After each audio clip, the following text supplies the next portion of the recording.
Bonjour, je suis le docteur Raphaël Manelo Koudjedje. Je vais ici répondre à quelques questions qu'on me pose. Je ne sais pas pourquoi, mais je dois donner mon avis quand même. Il s'agit de la candidature à la présidence de la République de quelqu'un qui vient d'être élu ou plébiscité ou choisi ou nommé président d'un parti. Et pourquoi la question? Certainement que tous ceux qui sont en Côte d'Ivoire savent à peu près, en suivant mon regard, de quoi il s'agit et pourquoi ça crée quelques sujets de débat. Parce que c'est sûr que ça n'aurait pas été le cas pour d'autres personnes. Donc, mon avis est simple. D'abord, je constate qu'il y a un bout de phrase d'un homme très vénéré par plusieurs personnes qui dit comme ça que, bien sûr, ce n'était pas le sujet principal, il présentait un sujet normal, et puis dans une certaine digression, il a fait allusion comme ça à la coutume ancienne ou à la tradition ancienne, parce qu'elle est toujours ainsi, que vu que ses sœurs n'ont pas d'enfants et que c'est une coutume de type matriarcat, ses héritiers seraient donc ses neveux. Et comme ses sœurs directes n'ont pas d'enfants, bon, ses héritiers seraient donc, je peux dire, les enfants de sa cousine. Autrement dit, presque ses neveux par cousine. Et ce bout de phrase est utilisé comme désignant des héritiers. Mais déjà, quand on écoute bien la personne, on se rend d'abord compte que il ne fait pas allusion à la politique ou à l'État. Parce que pendant qu'il le dit, il a déjà nommé quelqu'un comme son successeur. Et cette personne a été préparée de longue date. Et la Constitution prévoit ce successeur, il est connu même de nom. Au point où, si ses héritiers devaient être ses neveux, il ne pourrait pas nommer en même temps quelqu'un qui occupe déjà la place de dauphin constitutionnel. Et en plus, donc déjà, ça signifie qu'il ne s'agit pas d'État. Il s'agit de coutumes et donc peut-être d'héritage financier ou d'héritage des éléments coutumiers au cas où la personne est intéressée. Et en plus, quand on nomme un héritier ou on indique des héritiers, c'est tout un groupe de personnes. Mais quand on parle d'un successeur, on ne dit pas mes héritiers. On dit par exemple, mon successeur c'est telle personne. On dit toujours le nom de la personne, même si c'était même dans un domaine patriarcat, ou matriarcat du moins, on dirait toujours mon héritier, ou du moins mon successeur c'est telle personne. Mais mes héritiers c'est tout le monde, c'est-à-dire mes descendants et autres, ou mes neveux et autres. Donc, on n'est jamais héritier par groupe, on n'est jamais successeur par groupe, on est successeur de façon désignée pour ne pas qu'il y ait bagarre et que le plus opportuniste ou le plus fort ne casse pas la gueule au plus faible pour prendre la place dans une sorte de bousculade.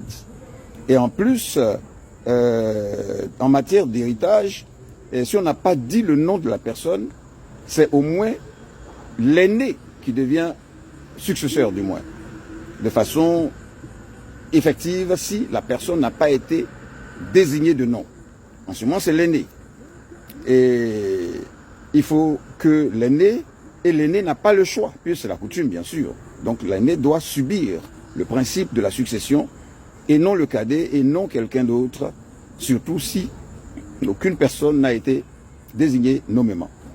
Ensuite, il y a le fait que un héritier, un successeur, on le prépare.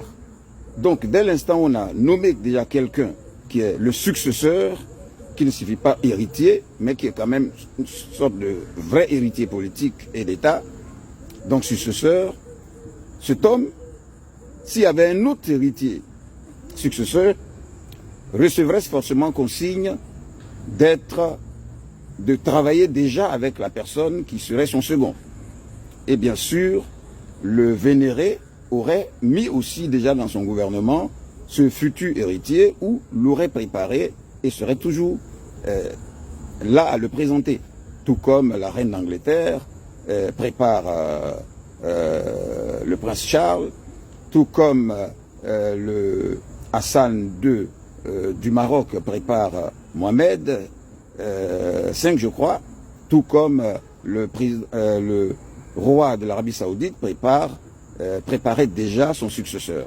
Donc la succession n'est pas une surprise, elle n'a pas lieu lorsque quelqu'un meurt et puis bon, il y a débat, mais elle est connue d'avance comme bien sûr le cas de celui qui a été nommé au plan constitutionnel comme successeur de l'homme vénéré. Donc il y a ce fait qu'il ne s'agit pas d'héritage politique, il s'agit simplement d'allusion encore que les coutumes, les gens en parlent, mais ce n'est pas évident qu'ils les exécutent. Et les coutumes ne concernent pas l'État. L'État n'est pas régi par des lois coutumières, je vous en prie, et autres. La preuve, tous ceux qui soutiendraient, par exemple, le matriarcat, rares sont, et peut-être personne d'entre eux, n'a déjà fait un testament prévisionnel qui donne tout son héritage à ses neveux. Puisque nous sommes dans un pays où c'est le fils ou la fille qui hérite du père, un homme peut mourir à tout moment ou peut être rappelé à Dieu à tout moment, comme on le dit. Il ne faut pas d'abord être sans testament pour les neveux, sinon c'est le fils qui va hériter. Donc parmi tous ceux, par exemple, qui soutiennent une personne qui est héritière en tant que neveu, je veux savoir où se trouvent, par exemple, les testaments qu'ils ont déjà écrits pour que le neveu qui leur est très cher ne soit pas doublé par le fils.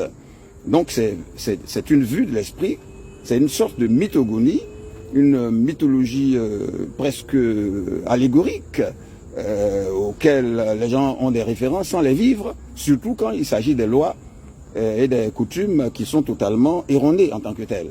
Parce que quand on parle de coutumes, on parle souvent des ancêtres, mais l'ancêtre n'est pas forcément un homme sage.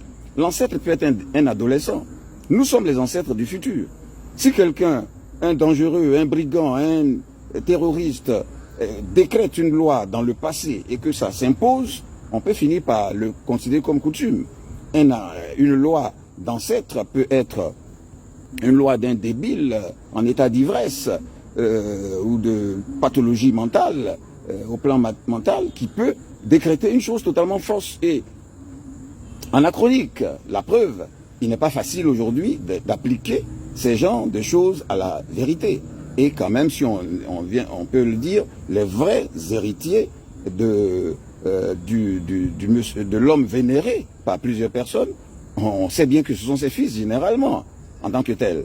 Et cet homme, en plus, n'a jamais associé sa famille, même sa large famille, à la politique, ni ses fils, ni ses neveux. La preuve, il n'a nommé aucun de ses neveux comme ministre, alors qu'ils avaient déjà plus de 30 ans, ou au moins 30 ans, et plus de 5 ans d'emploi, de travail, puisqu'il a été retiré à un âge où même les plus petits avaient déjà 30 ans environ, et travaillaient déjà. Donc il pouvait au moins être ministre, et il pouvait être formé peut-être dans des lieux pour assurer une succession, ou pouvait être à la présidence pour occuper un poste qui les rend président et qu'on présente chaque fois. Donc il a fait une différence entre ceci, entre l'État et autres.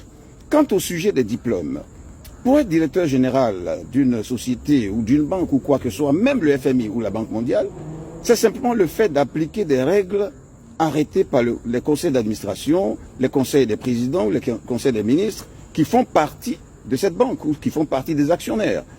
Tout homme peut être directeur général de FMI, de Banque mondiale et autres, quel que soit son diplôme de base. C'est comme les ministres, comme les ambassadeurs et autres. C'est une simple application de certaines choses. Ce n'est pas un niveau d'intelligence et autres. Et tout bac 5 plus 5 devient ingénieur. Donc,